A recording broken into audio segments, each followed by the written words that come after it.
Olá, hoje a gente vai falar um pouco sobre o censo demográfico. Então, através do estudo do censo demográfico, a gente consegue entender várias situações, várias lacunas que às vezes ficam em nossa mente relacionadas à geografia, principalmente quando a gente fala em população. A gente pode considerar o censo como a contagem, certo? Então, toda vez que a gente escutar esse nome censo demográfico, então geralmente contagem, medição, algo relacionado. Então, o primeiro censo no Brasil aconteceu em 1872. Nesse período, o país ainda vivia na época do Império, contava com mais de 10 milhões de habitantes, dos quais 15% eram escravos. Então, esse foi o único censo a registrar o número de escravos, porque a escravidão, como a gente sabe, de acordo com a lei, foi extinta em 1888. Então, no primeiro censo não havia estados, e sim ainda existiam o quê? Províncias, né? Só que a gente já vem estudando há algum tempo. O Brasil contava com 642 municípios, divididos em 1.440 paróquias. Os estados só passaram a existir depois da proclamação da República. O último censo do país ocorreu em 2010. A população era cerca de 20 vezes maior que a de 1872, chegando a mais de 190 milhões de habitantes. Isso no último censo a gente sabe que já aumentou bastante, porque já exatamente agora em 2020 já faz 10 anos que aconteceu aquele censo. Inclusive, se não tivesse a pandemia acontecido, teríamos novamente o censo demográfico, ou seja, o censo que iria contar toda a população novamente do nosso país. Então, como aconteceu esse período de pandemia, passou para o ano de 2021. Então, algo excepcional. Outras mudanças também podem ser observadas no período entre o primeiro e o último censo, por exemplo. O Brasil já não é mais dividido em províncias e paróquias, e sim em estados, municípios e bairros. Mas, afinal, o que é uma paróquia? Então, nós temos aqui a definição, olha só.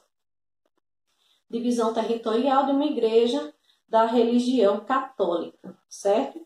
Não foi apenas um modo de divisão do território, o número de habitantes que mudaram de 1872 até hoje no país. A quantidade de idosos, de crianças e adultos também sofreu grandes alterações, até mesmo porque a população está vivendo mais, então a expectativa de vida é bem maior.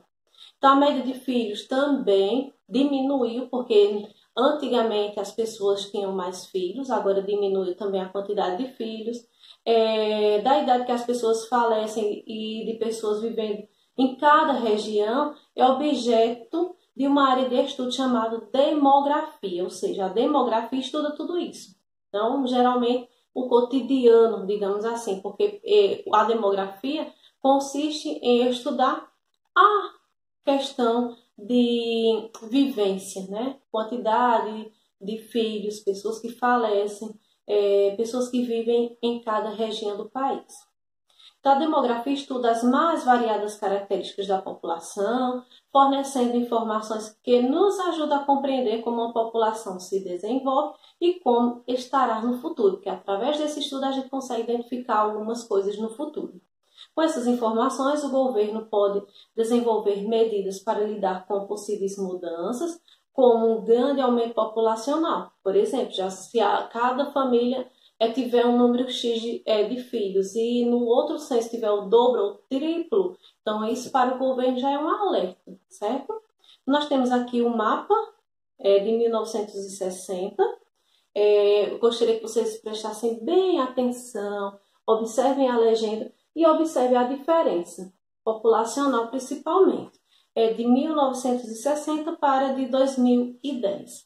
Então, após vocês realizarem essa leitura bem detalhada, nós iremos passar para o exercício, certo? Então, nós temos aqui a primeira questão, que tem um gráfico. É um gráfico, uma fonte do IBGE, que a gente já estudou na aula passada, Instituto Brasileiro de Geografia e Estatística.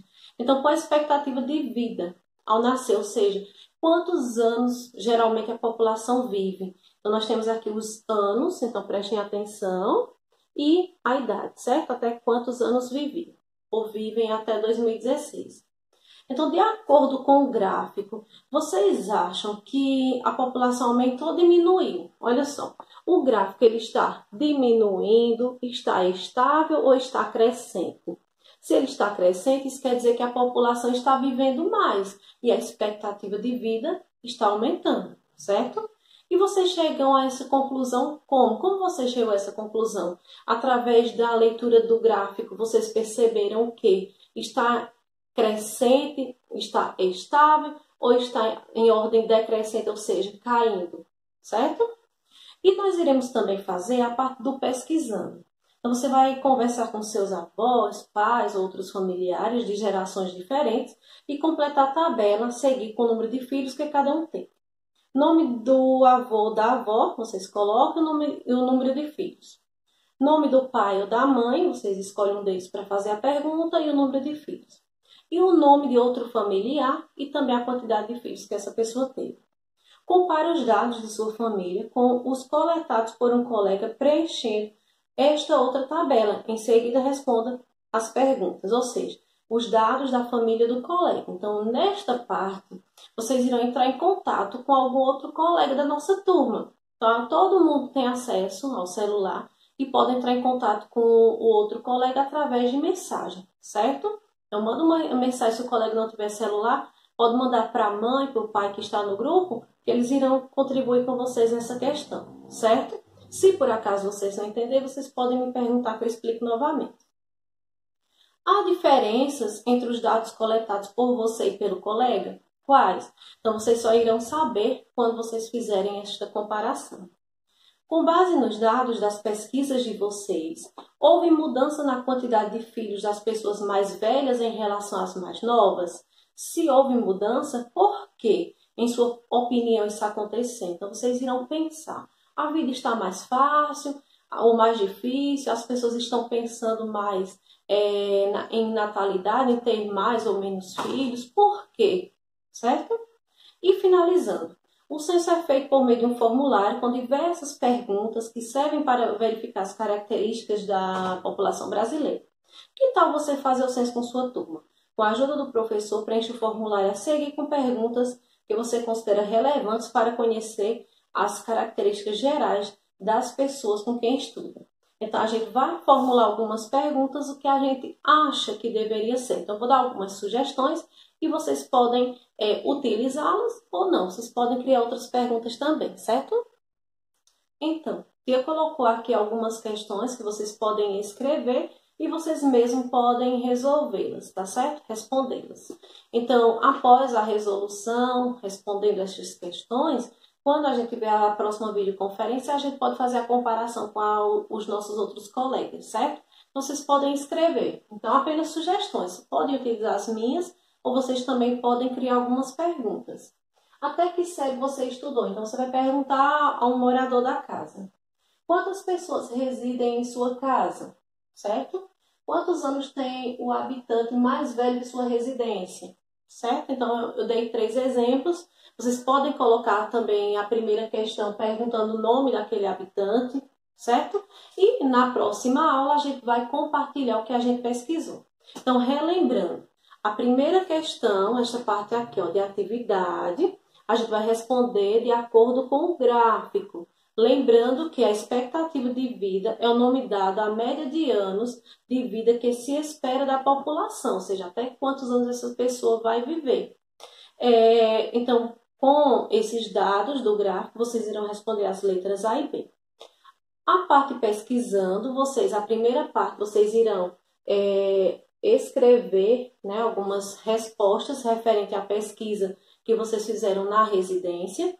E aqui vocês irão pegar com o colega de vocês, ou seja, irão trocar as informações, certo? E a segunda questão é a questão de formular perguntas para responder. Então, como se vocês estivessem fazendo uma entrevista, porque o censo ele é baseado em entrevista mesmo, certo? Então, eu dei aqui sugestões, mas vocês também podem escolher. Então, vocês podem responder na residência de vocês com alguém da residência e na nossa videoconferência a gente compartilha as informações desta segunda questão, tá certo?